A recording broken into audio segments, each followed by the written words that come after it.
আমি বিশেষ বক্তা ছিলাম, আমার পরে আরেকজন আলোচক রয়েছেন। মানে আমরা অপ্রস্তুত ছিলাম, হঠাৎ করেই ওনারা দেখলেন যে 2-3 জন যুবক নিচ থেকে উপরে উঠে মানে ইট, যেটা ইটের অর্ধেক এরকম 3 জনের হাতে 3টা খুব জোরালো ভাবে ওরা খুব হাই স্পিডে ওরা ড্রিল মেরেছে। এই যে একটা দেখতে পাচ্ছেন, এখানে একটা লেগেছে, এটা পাইলট সাহেবের সামনে, ওইখানে বসা ছিলাম আমি, ওইখানে লাগছে। এটা তো একেবারে মানে আমি মনে করছিলাম যে এমন বিকট আওয়াজ হয়েছে যে আমার কানে বিকট আওয়াজটা এখনো বাজতেছে, যে মানুষ ফায়ার করার মতো এত বিকট আওয়াজ ছিল।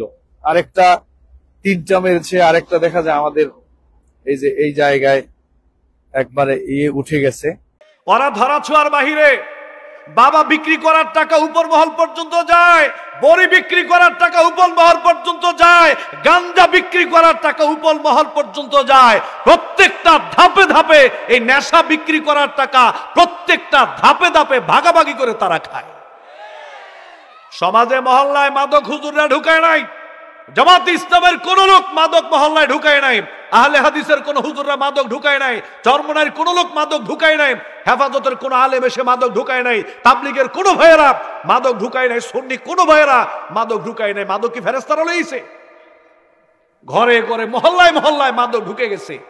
ইয়াবা বিক্রি হয়, বাবা বিক্রি হয়, বড়ি বিক্রি হয়, এগুলাকে ওরা শেল্টার দেয়। আর এগুলোর ভাগ একেবারে পুরো জেলা শহর বড় বড় জায়গা পর্যন্ত যায়। ঠিক কিনা ভাই? এরপরে মিটিং করছে, প্রোগ্রাম করছে মাদক নির্মূল কমিটি। যিনি মাদকের ডিলার উনি হইল এটার প্রধান অতিথি। সুবহানাল্লাহ কোন? মাদক নির্মূল কমিটি, যে বেটা মাদকের ডিলার হে বেটা হইল ওই প্রোগ্রামের প্রধান অতিথি। গজব কি এমনি নামে আমাদের উপরে? হাইসেন না, এখন আপনাদেরকে ধরবো আমি। হাইসেন না আপনারা, এখন আমি আপনাদেরকে ধরবো। আজকে যারা বিগত সময়গুলোতে যারা সমাজ চালায়, বিগত সময়গুলোতে যারা সমাজ পরিচালনা করেছে, রাষ্ট্র পরিচালনা করেছে, এখন আমি আরেকটু সামনে আগাবো। কোরআন কি বলছে ভালো করে বুঝেন, আমার দিকে তাকান। নেতৃত্ব নির্বাচন করা, সমাজের নেতা নির্বাচন করা, নেতৃত্ব নির্বাচন করা, সমাজের নেতা নির্বাচন করা, এই ব্যাপারে কোরআনে নীতিমালা আছে না নাই? বলেন আছে না নাই? কি কি গুণাগুণ দেখে, কি কি কোয়ালিটি দেখে আমরা নেতা নির্বাচন করব, এই নির্দেশনা কোরআনে আছে না নাই? এই কথা কি আপনারা বিশ্বাস করেন? এই কথা কি আপনারা বিশ্বাস করেন? তাহলে কি কি কোয়ালিটি, কি কি গুণাগুণ দেখে নেতা নির্বাচন করতে হবে, এখন আমি কোরআন থেকে বলবো। একটু আরেকটা পয়েন্ট বাকি আছে, সেটা হলো অন্যায়ের প্রতিবাদের সাথে শক্তি ক্ষমতা জড়িত। দেখেন সহিহ বুখারীতে আসছে, আবু বকর রাদিয়াল্লাহু তাআলা আনহু যখন খলিফা নির্বাচিত হলেন, কিছু মুনাফিক মানুষ ওরা বলছে আমরা আর যাকাত দেব না, যেহেতু মুহাম্মদ সাল্লাল্লাহু আলাইহি সাল্লাম নাই, এই দুনিয়া ছেড়ে পরলোকে পাড়ি জমিয়েছেন, পরকালে চলে গেছেন, আমরা আর যাকাত দেব না। আবু বকর রাদিয়াল্লাহু তাআলা আনহু ওই সময়ের সবচাইতে বড় ইমাম, সবচাইতে বড় আলেম, সবচাইতে বড় আল্লাহওয়ালা, সবচাইতে বড় মুফতি, সবচাইতে বড় মুহাদ্দিস, উনি রাষ্ট্রপ্রধান। উনি কি চিন্তা করলে পারতেন না, যাচ্ছে ঠিক আছে একটু বাড়িতে দাওয়াত টাওয়াত দিয়া একটু মেহমানদারি করে একটু বুঝাই, বাবারা ফিডে হাত দিয়ে একটু বুঝাই যাতে যাকাতটা দেয়? উনি কি এটা করলে পারতেন না? উনি করেন নাই। কি করছে? নাঙ্গা তরবারি হাতে নিছে। সহিহ বুখারী থেকে শোনাচ্ছি হাদিস। নাঙ্গা তরবারি হাতে নিয়ে মিম্বারে দাঁড়াইলেন, খুতবা পাঠ করে বলেন, ওয়াল্লাহি মান ফাররাকা বাইনাস সালাতি ওয়াজ যাকাত লা উকাতিলান্না মান ফাররাকা বাইনাস সালাতি ওয়াজ যাকাত। আমি আবু বকর, আমি খলিফা, আমি রাষ্ট্রপ্রধান ঘোষণা করছি, আল্লাহর নামের কসম করে বলছি, সালাত এবং যাকাতকে যদি কেউ আলাদা করে চিন্তা করে, আমি খলিফা ঘোষণা করছি তার বিরুদ্ধে আমি লড়াই, যুদ্ধ ঘোষণা করব। আল্লাহু আকবার কোন? ওয়াল্লাহি লাউ মানাউনি ইকালান কানু ইউআদুনাহা ইলা রাসূলিল্লাহি সাল্লাল্লাহু আলাইহি ওয়াসাল্লাম লাকাতালতুহুম। আমি খলিফা, আমি রাষ্ট্রপ্রধান, আমি ঘোষণা করছি নবীর জামানায় যারা যাকাত দিত, আজকে যদি তারা একটা উটের রশি পরিমাণও যাকাত দিতে অস্বীকার করে, আমি খলিফা রাষ্ট্রপ্রধান ঘোষণা করছি ওর দেহ থেকে কল্লাটাকে আলাদা করে ফেলব। আল্লাহু আকবার। ওর দেহের মধ্যে কল্লা থাকবে না, ওর দেহ থেকে কল্লাটা এক কোপ দিয়ে আলাদা করে ফেলবো। আজকে যদি কেউ যাকাত দিতে অস্বীকার করে, সব ঠান্ডা, সব সোজা হয়ে গেছে। সমাজে অন্যায়ের প্রতিবাদ সুবহানাল্লাহ দিয়ে হবে না। সমাজের অন্যায়ের প্রতিবাদ শুধু জিকির দিয়ে হবে না। সমাজের অন্যায়ের প্রতিবাদ শুধুমাত্র নমনীয় কথা দিয়ে হবে না, বরং সমাজের যদি অন্যায়ের প্রতিবাদ করতে হয়, অন্যায় মুক্ত সমাজ গঠন করতে হয়, সম্মিলিতভাবে যারা দায়িত্বশীল আছে শক্তি বল প্রয়োগ করার মাধ্যমে অন্যায় প্রতিবাদ করার দরকার আছে না নাই? এটা শুধু ওয়াজ দিয়ে বন্ধ হবে না, খুতবা দিয়ে বন্ধ হবে না। এই জন্য সমাজের দায়িত্বশীল নেতৃত্ব নির্বাচন করার ক্ষেত্রে কোরআন আমাদেরকে কি নীতিমালা দিয়েছেন একটু ভালো করে বুঝেন। এইবার আমি আপনাদের সামনে একটা গল্প বলবো, সবাই একটু আমার দিকে তাকান। আমার যুবক ভাই যারা আছেন হাতে পায়ে ধরে বিনয়ের সহিত, হাতে পায়ে ধরে বিনয়ের সহিত আমার যুবক ভাইদেরকে বলি, আমি আপনার দিনী ভাই, আপনি আমার দিনী ভাই, আপনার সাথে আমার কোনো দুশ্মনী নেই, কোনো শত্রুতা নাই। আমি শুধু চাই আপনি দিনটাকে বোঝেন, ইসলামটা বোঝেন। আপনার হাতে পায়ে ধরে অনুরোধ করে বলি, আমার কথাগুলো মনোযোগ দিয়ে শোনেন। আমার অনেক কাছের একজন বন্ধু, আমার বন্ধুকে আমি বললাম, দোস্ত 20 বছর যাবত তুমি একটা অনিসলামিক রাজনৈতিক দল করো। আমি তোমাকে জিজ্ঞেস করতে চাই, 20 বছরের ভিতরে তুমি কত মিছিল তোমাদের দলীয় ব্যানারে করলা? কোনদিন কি তোমাদের দলীয় ব্যানারে লিখতে পারছো যে লিল্লাহি তাকবীর আল্লাহু আকবার? এই কথাটা লিখতে পারছো? আপনাদের ব্যানার নাই না? আচ্ছা, ওয়াজ মাহফিলের ব্যানারে লেখা থাকে লিল্লাহি তাকবীর আল্লাহু আকবার। আমি জিজ্ঞেস করলাম, দোস্ত 20 বছর যাবত তুমি একটা অনিসলামিক দল করো, তোমার দলীয় ব্যানারে কত মিছিল হলো? কোনদিন কি তোমার ব্যানারে এই কথাটা লিখো আকবার? রুকুতে গেলে আল্লাহু আকবার, রুকু থেকে উঠে আল্লাহু আকবার, সেজদায় আল্লাহু আকবার, সেজদা থেকে উঠে আল্লাহু আকবার, সালাম ফিরানোর পরে আল্লাহু আকবার, এমনকি টয়লেটে পর্যন্ত আমরা আল্লাহর নাম নিয়ে তারপরে টয়লেটে প্রবেশ করি। জীবনের কোনো জায়গা থেকে আমরা আল্লাহকে বাদ দেই না, বাদ দেওয়ার কোনো সুযোগ নেই। ওমর রাদিয়াল্লাহু তাআলা আনহু নবী করিম সাল্লাল্লাহু আলাইহি ওয়াসাল্লামকে বলল, ইয়া রাসূলুল্লাহ, আপনি কি সত্য নবী নন? বলছে, হ্যাঁ আমি সত্য নবী। আল্লাহ কি সত্য নয়? বলছে, হ্যাঁ আল্লাহ সত্য। কোরআন কি সত্য কিতাব নয়? ইন্না লিল্লাহি ওয়া ইন্না ইলাইহি রাজিউন। আল্লাহু আকবার। আস্তাগফিরুল্লাহ, আস্তাগফিরুল্লাহ, আস্তাগফিরুল্লাহ, আস্তাগফিরুল্লাহ।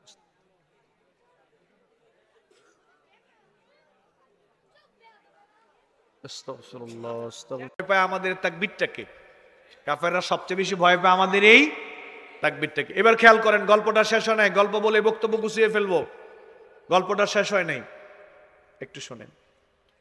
ওমর রাদিয়াল্লাহু তাআলা বলল, ইয়া রাসূলুল্লাহ, আল্লাহ কি সত্য নয়? বলছে, অবশ্যই আল্লাহ সত্য। আপনি কি সত্য নবী নন? বলছে, হ্যাঁ আমি সত্য নবী। কোরআন কি সত্য কিতাব নয়? বলছে, হ্যাঁ কোরআন সত্য কিতাব। ওমর রাদিয়াল্লাহু তাআলা বলল, ইয়া রাসূলুল্লাহ, আল্লাহ যদি সত্য হয়, আপনি যদি সত্য হন, কোরআন যদি সত্য কিতাব হয়, তো সত্যের দাওয়াত গোপনে দেওয়া হবে কেন?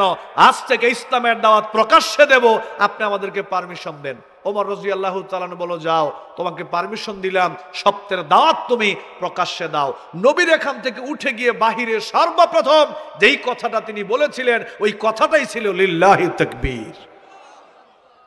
তাহলে ওমর রাদিয়াল্লাহু তাআলা আনহুর ইকামতে আল্লাহু আকবার ছিল, আজানে আল্লাহু আকবার ছিল, ওনার রুকুতে আল্লাহু আকবার ছিল, সালাতের শুরুতে আল্লাহু আকবার ছিল, সেজদায় আল্লাহু আকবার ছিল, সেজদা থেকে উঠে আল্লাহু আকবার ছিল, সালাম ফিরে আল্লাহু আকবার ছিল, টয়লেটে পর্যন্ত আল্লাহর নাম ছিল, মিছিলেও আল্লাহু আকবার ছিল। আর আমরা সালাতে আল্লাহু আকবার, রুকুতে আল্লাহু আকবার, তারপরে সেজদায় আল্লাহু আকবার, সব জায়গায় আল্লাহু আকবার। তা আমাদের মিছিলে আল্লাহু আকবার নাই কেন? কে আমাদেরকে নিষেধ করলো? আপনার মিছিলে আল্লাহু আকবার নাই কেন? এই যে এখানে যে মানুষগুলো কথা শুনতেছেন, আমি আপনাদের বিবেকের কাছে প্রশ্ন দিয়ে গেলাম, আপনার মিছিলে আল্লাহু আকবার নাই কেন? আপনি আল্লাহু আকবারের নাম নিয়ে মিছিল দিতে পারেন না কেন? কে আপনাকে বাধা দিল? এটা খুঁজে বের করার দরকার আছে না নাই? আল্লাহ যদি জিজ্ঞেস করে, কিরে নেতার নামে মিছিল দিছিলা, আমি আল্লাহর নামে কোনোদিন মিছিল দিতে পারো নাই কেন? আল্লাহ যদি জিজ্ঞেস করে, জবাবটা কি দিবেন কম? আমার 1 নম্বর প্রশ্ন। 2 নম্বর প্রশ্ন, আমি আমার বন্ধুকে জিজ্ঞেস করলাম, দোস্ত তুমি তোমার দলীয় ব্যানারে কত মিছিলে বলছিলা নেতা আছে রে? আছে। কোন সে নেতা? সিফাত হাসান। এরকম মিছিল আছে না নাই? আছে। আমি আমার বন্ধুকে বললাম, দোস্ত তুমি কি কোনোদিন তোমার দলীয় ব্যানারের মিছিলে বলতে পারছো যে নেতা আছে রে? আছে। কোন সে নেতা? মুহাম্মদ সাল্লাল্লাহু আলাইহি ওয়াসাল্লাম। এ কথা কেউ কোনোদিন বলতে পারছে? আপনার দলীয় ব্যানারে নবীর নামে মিছিল নাই কেন? নবীর নামে স্লোগান নাই কেন? আপনার দলীয় ব্যানারে নবীর নামে স্লোগান নাই কেন? কোন শক্তি, অদৃশ্য শক্তি যুবক ভাই আপনাদেরকে বাধা দিল নবীর নামে স্লোগান দিতে পারেন না কেন? আমার দ্বিতীয় প্রশ্ন। আমার তৃতীয় প্রশ্ন, বঙ্গবন্ধুকে নিয়ে যদি আমি আমার বন্ধুকে বলছি, দোস্ত বঙ্গবন্ধুকে নিয়ে যদি কোনো কটূক্তিমূলক কোনো কথা কেউ বলে বা ফেসবুকে পোস্ট করে, সাথে সাথে তোমার দলের লোকজন পুরো বাংলাদেশে দলীয় ব্যানারে মিছিল বের করে, আছে না নাই? সরকার 1 ঘন্টার ভিতরে তাদেরকে অ্যারেস্ট করার জন্য চেষ্টা করে। সরকার 1 ঘন্টার ভিতরে তাদেরকে হুজুর আসতেছে, চেয়ার দেন, হুজুর আসতেছে না, চেয়ার দেন।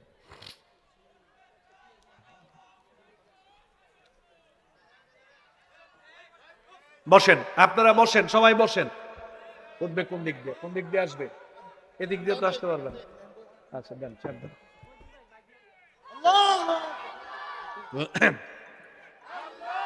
আপনারা থাকেন, আমি দিচ্ছি, আপনারা থাকেন।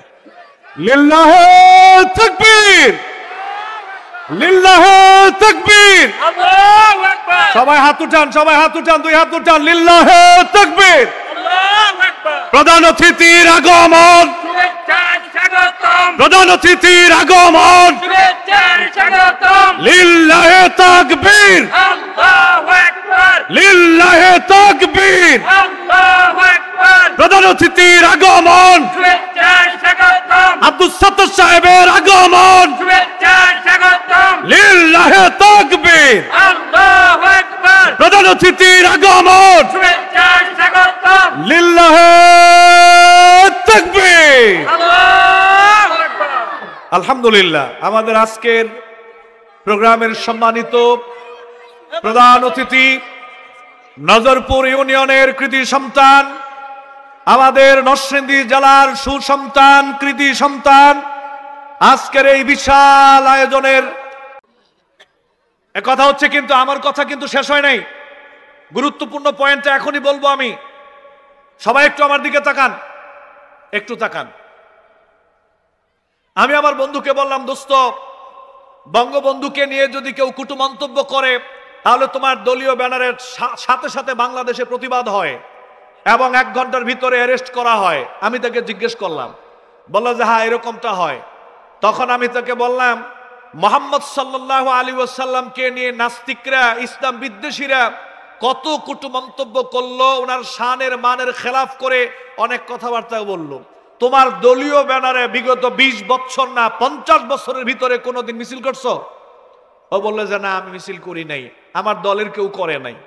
আমি তাকে বললাম, শুধু তোমার দল না, বাংলাদেশে যত দল আছে, আজকে যদি জিয়াউর রহমান সাহেবকে নিয়ে কেউ কটু মন্তব্য করে, বিএনপির ভাইয়েরা প্রতিবাদ জানাবে, মিছিল করবে।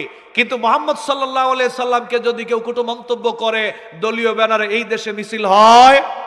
এবার আপনাদেরকে জিজ্ঞেস করি, আমাদের কাছে বঙ্গবন্ধু বেশি প্রিয় না নবী বেশি প্রিয়? জিয়াউর রহমান সাহেব বেশি প্রিয় না নবী বেশি প্রিয়? এটা তো মুখে বললেন, কিন্তু বাস্তবে তো প্রমাণ পাওয়া যায় না। নবী যদি আমাদের কাছে প্রিয় হতো, তো নবীকে নিয়ে কটু মন্তব্য করলে আপনার দলীয় ব্যানারে মিছিল হয় না কেন? কিন্তু আপনার দলের নেতাকে নিয়ে কটু মন্তব্য করলে আপনি মিছিল করেন। বোঝা যায় নবীর প্রতি বেশি মহব্বত নাই, নবীর চাইতে আপনি নেতাকে বেশি মহব্বত করেন, ঠিক কিনা বলে? আমার বন্ধুকে 3 নাম্বার প্রশ্ন করলাম, 4 নাম্বার প্রশ্ন এখানেই শেষ। 4 নাম্বার প্রশ্ন আমার বন্ধুকে জিজ্ঞেস করছি, দোস্ত আমি তোমাকে কয়েকটা প্রশ্ন করবো, এখন উত্তর দিবা। নাম্বার 1, তুমি যেই দল করো, দলে বেনামাজি আছে না নাই? আপনারা না, ও কি বলছে শোনেন, ও বলছে হ্যাঁ আমার দলে বেনামাজি আছে। আমি জিজ্ঞেস করলাম, তুমি যেই দল করো ওই দলে নেশাখোর আছে না নাই? বলছে হ্যাঁ আছে। আমি জিজ্ঞেস করলাম, তুমি যেই দল করো ওই দলে চোর আছে না নাই? বলছে হ্যাঁ আছে। আমি জিজ্ঞেস করলাম, তুমি যেই দল করো ওই দলে ডাকাত আছে না নাই? বলছে আছে। আমি জিজ্ঞেস করলাম, তুমি যেই দল করো ওই দলে চাঁদাবাজ আছে না নাই? বলছে আছে। আমি জিজ্ঞেস করলাম, তুমি যেই দল করো ওই দলে সন্ত্রাস আছে না নাই? বলছে হ্যাঁ আছে। আমি জিজ্ঞেস করলাম তুমি যেই দল করো ওই দলে দুর্নীতিবাজ আছে না নাই? বলছে হ্যাঁ আছে। আমি জিজ্ঞেস করলাম তুমি যেই দল করো ওই দলে গান বাজনা করে এরকম মানুষ আছে না নাই?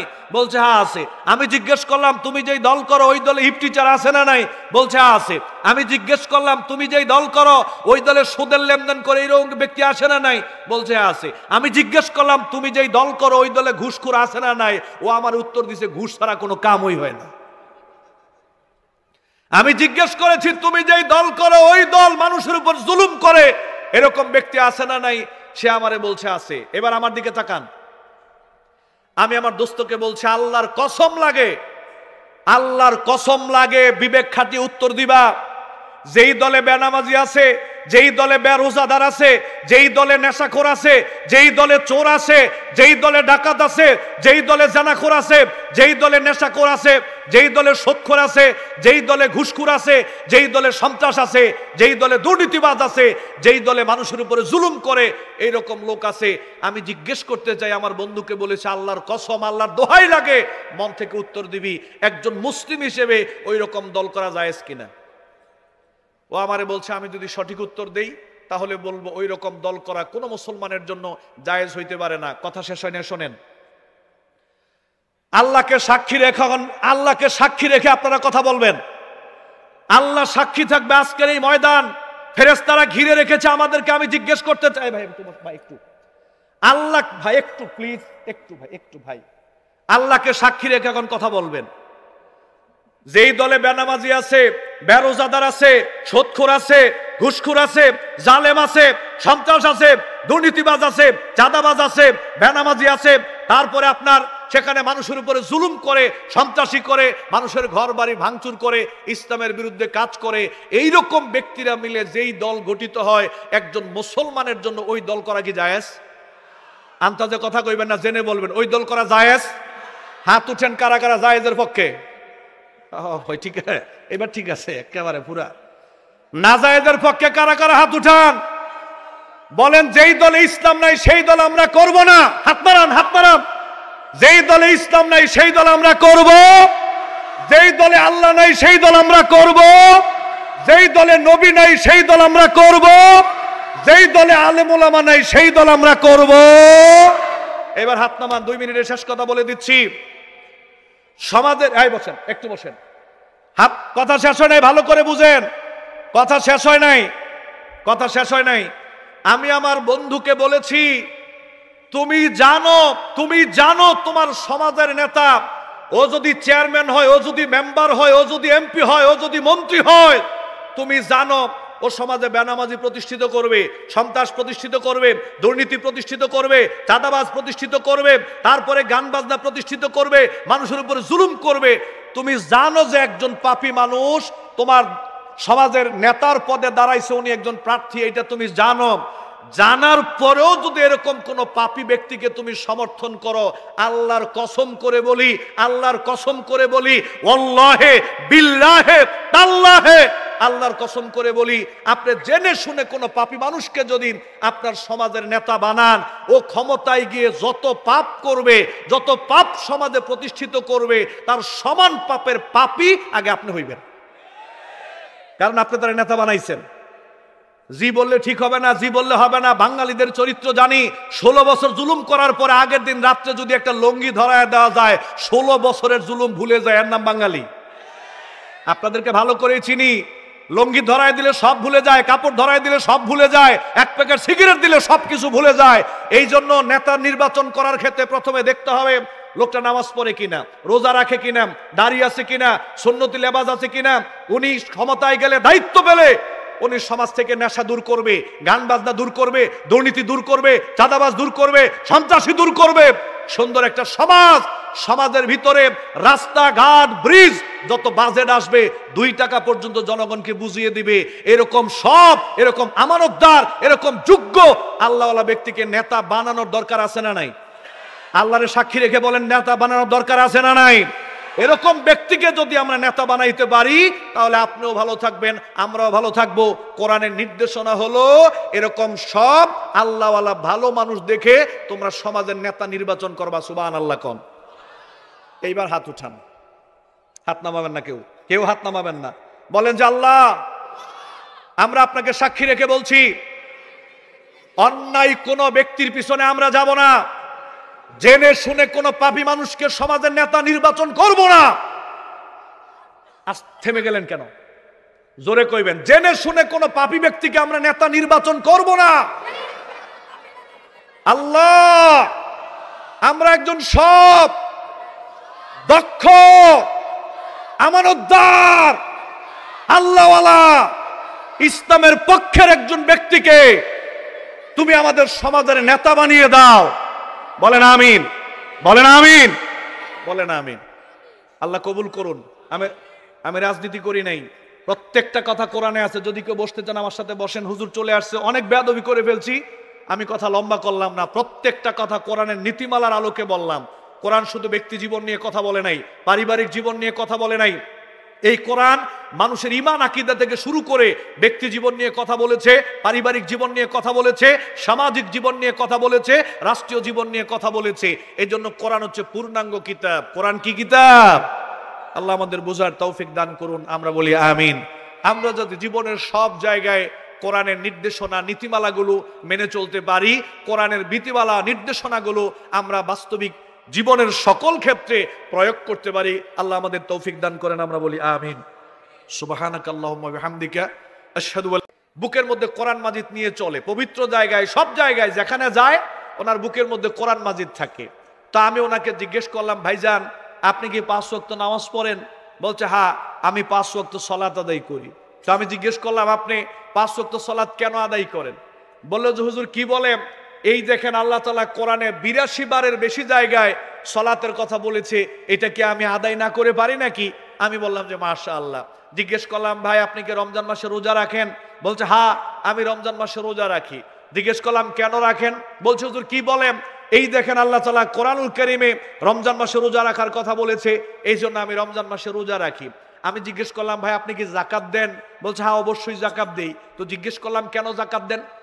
বলছে হুজুর কি বলেন, এই যে দেখেন আল্লাহ তাআলা কোরআনুল কারীমে কত জায়গায় যাকাতের কথা বলেছে, আমার সামর্থ্য আছে এই জন্য আমি যাকাত দেই। জিজ্ঞেস করলাম, ভাই আপনি কি হজ করেছেন? বলছে আলহামদুলিল্লাহ আমি হজ করেছি। তো জিজ্ঞেস করলাম কেন হজ করেছেন? বলছে হুজুর কি বলেন, এই দেখেন আল্লাহ তাআলা কোরআনুল কারীমে বলেছে যাদের সামর্থ্য আছে ওরা যেন হজ করে। আমি জিজ্ঞেস করলাম, ভাই আপনি কি সুদের লেনদেন করেন? কয় নাউযুবিল্লাহি মিন যালিক। হুজুর কি বলেন, সুদের লেনদেন আবার করে কেমনে? তো আমি জিজ্ঞেস করলাম কেন করেন না? বলছে হুজুর কি বলেন, এই দেখেন আল্লাহ তাআলা কোরআনুল কারীমে সুদের লেনদেনকে হারাম করেছে, অতএব আমি সুদের লেনদেন করতে পারি না। আমি জিজ্ঞেস করলাম, ভাই তাহলে মনে হয় নিশ্চিত আপনি ঘুষের লেনদেন করেন। কয় নাউযুবিল্লাহি মিন যালিক। হুজুর ঘুষের লেনদেন আবার করে কেমনে? তো ঘুষের লেনদেন কেন করেন না? বলছে হুজুর কি বলেন, এই দেখেন আল্লাহ তাআলা কোরআনুল কারীমে ঘুষের লেনদেনকে হারাম করেছে, অতএব আমি ঘুষের লেনদেন করতে পারি না। তা আমি জিজ্ঞেস করলাম, ভাই সম্ভবত আপনি চুরি করেন। কি করেন? চুরি করে। বলছে নাউযুবিল্লাহি মিন যালিক। হুজুর কি বলেন, চুরি আবার করে কেমনে? আমি জিজ্ঞেস করলাম চুরি করেন না কেন? বলছে এই দেখেন আল্লাহ কোরআনে চুরিকে নিষেধ করেছে, এই জন্য আমি চুরি করি না। তা আমি বললাম নিশ্চিত আপনি ডাকাতি করেন। নাউযুবিল্লাহি মিন যালিক। হুজুর কি বলেন, ডাকাতি আবার করে কেমনে? আমি জিজ্ঞেস করলাম ডাকাতি করেন না কেন? বলছে এই দেখেন আল্লাহ কোরআনে নিষেধ করেছে, এই জন্য আমি ডাকাতি করি না। আমি বললাম নিশ্চিত আপনি সন্ত্রাসী করেন, চাঁদাবাজি করেন। বলছে আমি এইটাও করি না। তো কেন করেন না? বলছে এই দেখেন আল্লাহ কোরআন নিষেধ করেছে, এই জন্য আমি ডাকাতি করি না, সন্ত্রাসী করি না, চাঁদাবাজি করি না। তা আমি বললাম নিশ্চিত আপনি নেশা করেন। নাউযুবিল্লাহি মিন যালিক। হুজুর নেশাও করি না। তো নেশা কেন করেন না? এই দেখেন আল্লাহ কোরআনে নিষেধ করেছে, এই জন্য আমি নেশা করি না। আমি বললাম তাহলে নিশ্চিত আপনি জেনা করেন। আস্তাগফিরুল্লাহ, আস্তাগফিরুল্লাহ। হুজুর জেনা আবার করে কেমনে? তো জেনা করেন না কেন? বলছে এই দেখেন আল্লাহ কোরআনে নিষেধ করেছে, এই জন্য আমি জেনা করি না। আমি বললাম নিশ্চিত আপনি বাবা মার খেদমত করেন না। বলছে নো, আমি বাবা মার খেদমত করি। তো জিজ্ঞেস করলাম কেন করেন? বলছে এই দেখেন আল্লাহ কোরআনে বলছে বাবা মার খেদমত করার কথা, এই জন্য আমি বাবা মার খেদমত করি। আমি আপনাদেরকে জিজ্ঞেস করতে চাই, এই লোকের চাইতে ভালো মানুষকে দুনিয়ায় পাওয়া যাবে? এত ভালো মানুষ, প্রত্যেকটা কাজ তিনি কোরআন হাদিস দিয়ে করেন, কোরআন হাদিসের বাহিরে গিয়ে তিনি কোনো কাজ করেন না। এত আল্লাহওয়ালা মানুষ। এইবার তিনি আমার দিকে তাকান, এইবার তিনি জোহরের সালাত আদায় করলেন সুপ্রিম কোর্টে। জোহরের সালাত আদায় করে মসজিদ থেকে যখন বের হলেন তখন বুকে কোরআন, এইভাবে দুই হাতে কোরআন ধরে গিয়ে তিনি চেয়ারের মধ্যে বসলেন।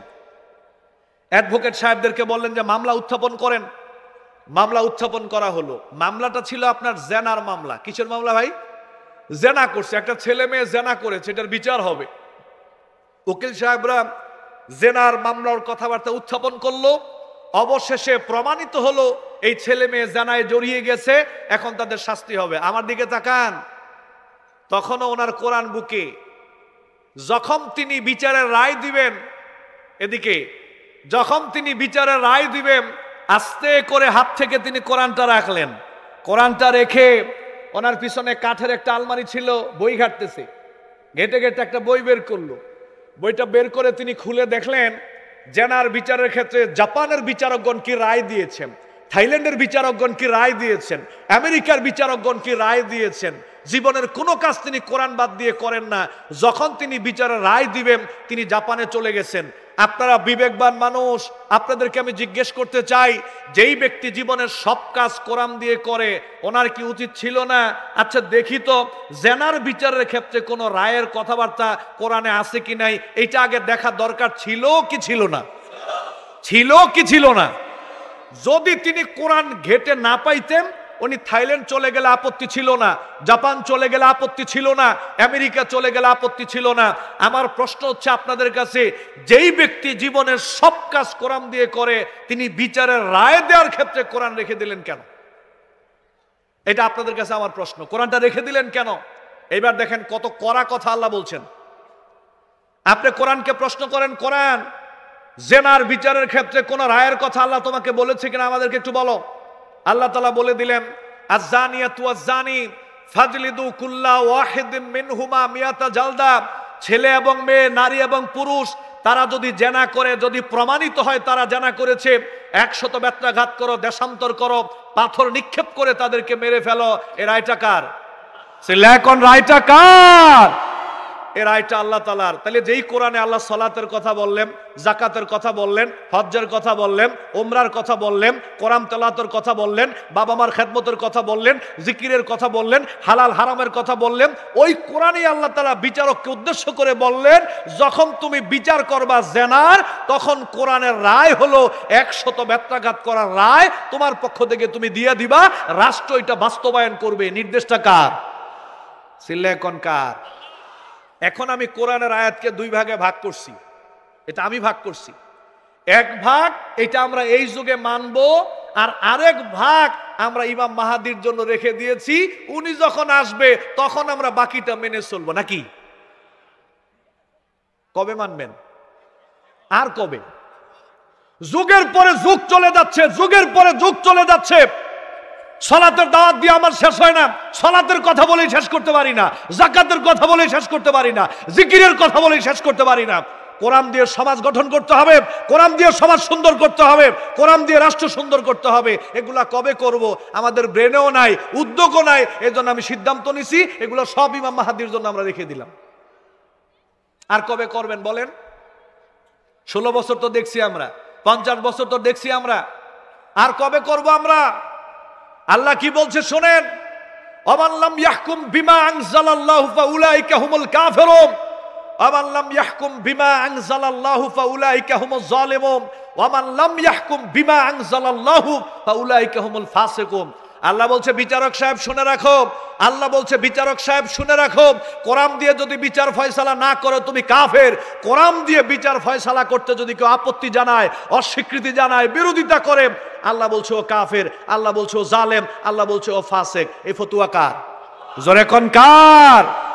এইবার আমি আপনাদেরকে জিজ্ঞেস করি, ওই যে আওয়ামী লীগের দলীয় সংবিধানে আপত্তি থাকলে দল থেকে বাদ, বিএনপির দলীয় সংবিধানে আপত্তি থাকলে দল থেকে বাদ। আমি জিজ্ঞেস করতে চাই, যেই কোরআন দিয়ে সালাত আদায় করি, যেই কোরআন দিয়ে সিয়াম পালন করি, যেই কোরআন দিয়ে যাকাত দেই, যেই কোরআন দিয়ে হজ করি, যেই কোরআন দিয়ে জিকির আজকার করি, ওই কোরআন দিয়ে বিচার ফয়সালা হোক, এটা আমরা চাই কি চাই না? এটা তো মুখে কইছেন, অন্তরে জিজ্ঞেস করেন আসলেই চান কিনা? যদি আমরা চাই যে কোরআন দিয়ে বিচার ফয়সালা হোক, এটা কি মুখে মুখে চাইলেই হয়ে যাবে? এই যে আজকে এখানে বিশাল বড় আয়োজন করছেন, এটা কি যখন সিদ্ধান্ত নিয়েছেন হ্যাঁ আমরা এখানে 2 দিন ব্যাপী বিশাল এক আয়োজন করব, এই সিদ্ধান্ত নিয়ে কম্বলের নিচে গিয়ে ঘুমায় রইছেন না চেষ্টা করছেন?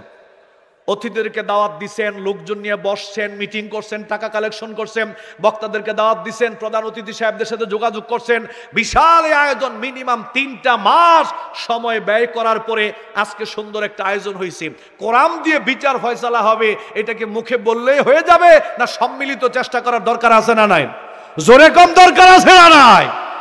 এই সম্মিলিত চেষ্টা কারা করবে? খালি এটা হুজুরদের দায়িত্ব? এটা আপনাদের দায়িত্ব না তো? আরে না না, এটা শুধু হুজুরদের দায়িত্ব না, না এটা শুধু জামাত ইসলামের দায়িত্ব না, না এটা শুধু হেফাজতে ইসলামের দায়িত্ব, এটা আপনাদের দায়িত্ব না। আপনারা খালি দোকানে বসে খালি হুজুরদের সমালোচনা করবেন, এইটাই সামনে দায়িত্ব। সুবহানাল্লাহ। কোন দোকানে বৈশা কোন বক্তা কি বলছে, কোন হুজুর কি বলছে, হুজুরের বউ মার্কেটে গেছে, হুজুরের বউ বাজারও গেল কেন, সারাটা দিন দোকানে বসে সমালোচনা সমালোচনা। ওনাদেরও যে কিছু দায়িত্ব আল্লাহ তাআলা দিয়েছেন এটা মানুষের মাথায় নেই। আমার এক বন্ধু নাস্তিক, আমার বন্ধু একদিন আমারে বলল, দোস্ত শোন, এই যে কোরআন দিয়ে বিচার ফয়সালা করা, জেনা করলে পাথর মারা, বেত্রাঘাত করা, হত্যার বদলে হত্যা করে ফেলা, চুরি করলে হাত কেটে ফেলা, এগুলোকে আমার কাছে অমানবিক মনে হয়। নাউজুবিল্লাহ। কোন কি মনে হয়? অমানবিক মনে হয়। আমি চিন্তা করলাম, নাস্তিকরা তো যুক্তি দিলে খুব মানে, দলিল দিলে মানে না, ওদেরকে যুক্তি দিতে হয়। তো ওদেরকে আমি কি যুক্তি দিব? আমি আমার বন্ধুকে বললাম, দোস্ত, কথা শুনতেছেন আপনারা? আমি আমার দোস্তকে বললাম, দোস্ত তুমি মনে কষ্ট নিও না, আমি একটা প্রশ্ন করব, তুমি উত্তর দিবা। তো এটা আমি সাথে সাথে বলি নাই, মিনিমাম 1.5-2 ঘন্টা পরে কথা বলার পরে, অন্য মনস্ক হওয়ার পরে আমি তাকে এই কথাটা বললাম। আমি তাকে জিজ্ঞেস করলাম, দোস্ত তোমার বউকে যদি কেউ ধর্ষণ করে, নাউজুবিল্লাহ কোন, তোমার বোন অথবা তোমার বউকে যদি কেউ ধর্ষণ করে তাহলে তুমি কি করবা? কয় তার আমি মেরে ফেলবো। কি কইছে? মেরে ফেলবো। ওরা মেরলাম। আমি বললাম যে না, এটা অমানবিক। কি এমন একটা অপরাধ করছে, তোমার বউকে ধর্ষণ করছে, বোনকে ধর্ষণ করছে, এটা মেরে ফেলতে হবে কেন? এটা অমানবিক। ওরা আমি বলছি, এবার সে বুঝে ফেলছে, হে আমারে কি কইছে, আমি ওরে কি কইছি। আমি বললাম, দোস্ত তোমার স্ত্রী তোমার বোনকে ধর্ষণ করলে, জেনা করলে যদি তোমার শাস্তি মৃত্যুদণ্ড হয়, আল্লাহ তাআলা 1450 বছর আগে সবার প্রতি ইনসাফ করে, কারণ তোমার স্ত্রী তোমার বোন, আমার স্ত্রী আমার বোন, আমাদের সবার দুনিয়াতে যত নারীরা আছে আল্লাহর কাছে সবাই সমান। তোমার বোন তোমার বোনকে ধর্ষণ করলে যদি মৃত্যুদণ্ড হয়, আল্লাহ তাআলা 1450 বছর আগে এই আইনটা সবার জন্য সমান করে মৃত্যুদণ্ড ঘোষণা দিয়েছেন। সুবহানাল্লাহ। তোমারটা যদি অমানবিক না হয় তা আল্লাহটা অমানবিক হবে কেন? এই কথা বলছি। আরেকটা তার উত্তর দিছে। আমি বলছি, দোস্ত দেখো, চুরি করলে হাত কাটা, জেনা করলে বেত্রাঘাত করা, হত্যার বদলে হত্যা, মূলত এগুলার পক্ষে আল্লাহ না। এই কথাটা ভালো করে শোনেন, মূলত এগুলোর পক্ষেও আল্লাহ না। তাহলে আল্লাহ দিলেন কেন? এই বিধানগুলো আল্লাহ দিলেন কেন? দেওয়ার কারণ আছে, একটা যৌক্তিক কারণ বলতেছি। এখানে একটা রেস্টুরেন্ট আছে বিরিয়ানির, খুব ভালো বিরিয়ানি পাকায়, শত শত মানুষ এখান থেকে বিরিয়ানি খায়, কিন্তু প্রতিদিন কুকুর খুব ডিস্টার্ব করে, খুব ঝামেলা করে। মালিক একবার চিন্তা করলো, কুকুরের জ্বালায় সুন্দর করে ব্যবসা বাণিজ্য করতে পারতেছি না, একটা লোক রাখছে কর্মচারী, ওরা বলছে তুই এখানে দাঁড়ায় থাক, কুকুর তাড়াবি। ও দাঁড়ায় রয়েছে, তাও কুকুর বারবার প্রতিদিন এদিক দিয়ে ওই দিক দিয়ে ওরে সহ কুকুর বিরিয়ানি খাইতে চলে আসে। মালিক চিন্তা করলো এটা দেওয়া হবে না। মালিক পরের দিন বললো, এক কাজ কর, বাঁশ নিয়ে আয়। বিশাল লম্বা এক বাঁশ নিয়ে আসছে, বলছে গেটের সামনে বাঁশ এইভাবে দাঁড় কর, এইভাবে দাঁড় করায় দাঁড়ায় থাক, কুকুর যদি আসে তাহলে তার বাড়ি দিবি। কুকুর পরের দিন আইসা দেখে যে বাঁশ নিয়ে দাঁড়ায় রয়েছে, কিন্তু বিরিয়ানি তো খাইতে হবে, ক্ষুধা, হেক ফাঁক ফুকুর দিয়া ওরে ডেঙ্গে যাইতে চায়। যখন কাছে আসছে, ওরে কর্মচারী কুকুরে মারছে এক বাড়ি, ও ব্যথা নিয়ে দূরে চলে গেল, অনেক দূরে গিয়ে বসে রয়েছে, মনটা বেজার, আসতে চায় কিন্তু আসতে পারে না, আসতে চায় কিন্তু আসতে পারে না। ওই যে কর্মচারী লাঠি নিয়ে দাঁড়ায় রয়েছে। এর পরের দিন থেকে কুকুর প্রতিদিন আসতে চায়, অনেক দূরে বসে থাকে, আসতে চায় কিন্তু আসতে পারে না। কর্মচারী কিলো দাঁড়ায় রয়েছে, কিলো দাঁড়ায় রয়েছে। আপনাদেরকে জিজ্ঞেস করতে চাই আমি, কুকুরের বাড়ি মারছে কয়দিন? একদিন। পরে 1 মাস 2 মাস পরের দিন কি কুকুরকে বাড়ি মারতে হয়েছে? বাড়ি মারতে হয়েছে। শুধু আইনটা পাশ করে দাঁড়ায় রয়েছে, বিলটা পাশ করে দাঁড়ায় রয়েছে, লাঠি লিয়ে দাঁড়ায় রয়েছে, পরে একদিন আর কুকুরকে মারা লাগে? আল্লাহর বক্তব্য যে চুরি করলে কন্টিনিউ হাত কাটতে হবে না, জানা করলে কন্টিনিউ বেত্রাঘাত করতে হবে না, হত্যার বদলে কন্টিনিউ হত্যা করতে হবে না। একটা বিল পাস করাও, রাষ্ট্রীয়ভাবে জানিয়ে দাও আগামী জানুয়ারি মাসের 1 তারিখ থেকে যদি কেউ জানা করে যদি প্রমাণিত হয়, চুরি করে প্রমাণিত হয়, হত্যা করে প্রমাণিত হয়, রাষ্ট্রের পক্ষ থেকে হাত কেটে দেওয়া হবে, জানার বেত্রাঘাত করা হবে, হত্যার বদলে হত্যা করা হবে। এটা একটা বিল পাস করাও। বিল পাস করানোর পরও বন্ধ হবে না, ঘোষণা দেওয়ার পরেও বন্ধ হবে না। এবার আল্লাহ কি বলছে? ওয়াল ইয়াশহাদ আযাবাহুমা তাইফাতুম মিনাল মুমিনিন। আল্লাহ বলছে দুই একটা বাস্তবায়ন করো। বাস্তবায়ন করার সময় সাংবাদিক রাখবা, গোটা দেশের মানুষকে দুই একটা বাস্তবায়ন করে দেখাইবা। মানুষ যখন দেখবে যে হ্যাঁ চুরি করলে তো হাত কেটে দিল, জানা করলে তো বেত্রাঘাত করে দিল, এরপরে হত্যার বদলে হত্যা, দুই একটা যখন আপনি বাস্তবায়ন করবেন, এরপরে বিল পাস করায় দাঁড় করায় রাখেন। চুরির চিন্তা মাথায় আসবে কিন্তু চুরি করতে পারবে, জানার চিন্তা মাথায় আসবে কিন্তু জানা করতে পারবে না, হত্যার চিন্তা মাথায় আসবে কিন্তু হত্যা করতে পারবে না। এই জন্য ইসলামের এই বিধিবিধানগুলো সমাজে বাস্তবায়ন হোক আমরা চাই কি চাই না? সৎ লোকের শাসন সমাজে আমরা চাই কি চাই না? যতদিন পর্যন্ত আমাদের দেশে সৎ লোক ক্ষমতায় না আসবে, সৎ লোককে যতদিন পর্যন্ত আমরা নেতৃত্বের জায়গায় না বসাতে পারবো, ততদিন পর্যন্ত দুর্নীতি বন্ধ হবে। আরেকটা কথা দায়িত্ব নিয়ে বলি, এর মানে এই নয় যে আমি আপনাকে নির্দিষ্ট কোনো দলের কথা বলতেছি। আপনি এই ক্ষমতায় থাকেন তবে আপনি ভালো মানুষ হয়ে যান। আপনি যদি সৎ হন, আপনি যদি আমানতদার হন, আপনি যদি ভালো মানুষ হন, আমরা সকল মানুষ আপনার সাথে আছি। আর যদি আপনি ভালো মানুষ না হন, সৎ না হন, আপনি সরে যান। ওই জায়গায় ধরে ধরে আমরা আব্দুল সাত্তার হুজুরের মতো ভালো মানুষকে বসাতে যাই। ঠিক কিনা বলেন? ঠিক কিনা বলেন? আমরা সৎ মানুষ, আমানতদার মানুষদেরকে আমরা আমাদের দায়িত্বের আসনে বসাতে যাই। ওনার টাকা আছে কিনা আমাদের দেখার দরকার নাই, ওনার স্বাস্থ্য ভালো কিনা দেখার দরকার নাই, ওনার গাড়ি বাড়ি আছে কিনা আমাদের দেখার দরকার নাই। আমরা দেখতে যাই লোকটা আল্লাহওয়ালা কিনা, লোকটা আমানতদার মানুষ কিনা। যদি আমানতদার হয়, আল্লাহওয়ালা হয়, ইসলামের পক্ষের মানুষ হয়, ওই মানুষই আমাদের নেতা, যে কোনো দল করুক। ঠিক কিনা বলেন? মানতে রাজি আছি ইনশাআল্লাহ?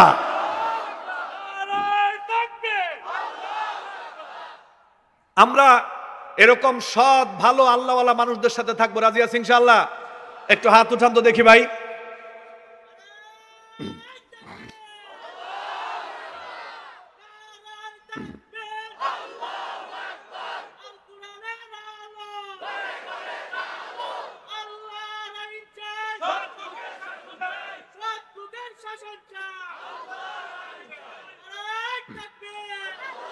মাশাআল্লাহ মাশাআল্লাহ, আমাদের বন্ধুকে আল্লাহ তাআলা কবুল করুন। আমার 2-3 মিনিট একটা দায়িত্ব আছে। দেখেন এই বিশাল এই মাহফিলের অনেক আয়োজন, মাহফিল কমিটি ভাইরা বললেন একটু ছোট্ট পরিসরে যদি দেন নাই না, কি দেন বলছেন ভাই, কই 5 মিনিটের ওরা কালেকশনের কথা বলছে, আমি ছেড়ে দিই, তাইলে ছেড়ে দিই। ঠিক আছে, শুকরান, জাযাকুমুল্লাহ খায়রান। রুমাল পাঠাবেন? আচ্ছা, মাহফিলের অনেক খরচ, আপনারা সবাই মিলে একটু সহযোগিতা করেন, আল্লাহ যেন সবাইকে সমান সওয়াব দেয় ইনশাআল্লাহ। আমরা যে যতটুকু পারি, আমরা সামর্থ্য অনুযায়ী আমরা মাহফিলে ইনশাআল্লাহ শরীক থাকবো। আল্লাহ যেন কবুল করেন। প্রত্যেকে একটু যার যার পকেটে হাত দেন, রুমাল নিয়ে একটু কষ্ট করে ভিতরে যান, রুমাল নিয়ে একটু কষ্ট করে ভিতরে যান। স্বেচ্ছাসেবক ভাই যারা আছেন, নেম চাচা যান ভিতরে, এরকম চাদর গামছা রুমাল নিয়ে যাদের আছে একটু ভিতরে যান 2-3 মিনিটে। আমাদের আজকের প্রোগ্রামের সম্মানিত প্রধান অতিথি, আমাদের নরসিংদী জেলার কৃতি সন্তান, সুসন্তান, আল্লাহওয়ালা মানুষ, আজকের প্রোগ্রামের প্রধান অতিথি আমাদের সামনে কথা রাখবেন। আমাদের প্রোগ্রামের সম্মানিত প্রধান বক্তা, সারা বাংলাদেশে যিনি ঘুরে বেড়াচ্ছেন, গুরুত্বপূর্ণ আলোচনা করছেন, মুফতি আমির হামজা ভাই, তিনি কিছুক্ষণের মধ্যে গুরুত্বপূর্ণ আলোচনা রাখবেন, মঞ্চে চলে আসবেন ইনশাআল্লাহ। দেন একটু যাদের সামর্থ্য আছে, যার যতটুকু আছে। লোকজন কোথায়? মাহফিল কমিটি কোথায়? কেউ তো ভিতরে যায় নাই, একটু বলে। মাহফিল কমিটি কোথায়? একটু ভিতরে যান কষ্ট করে।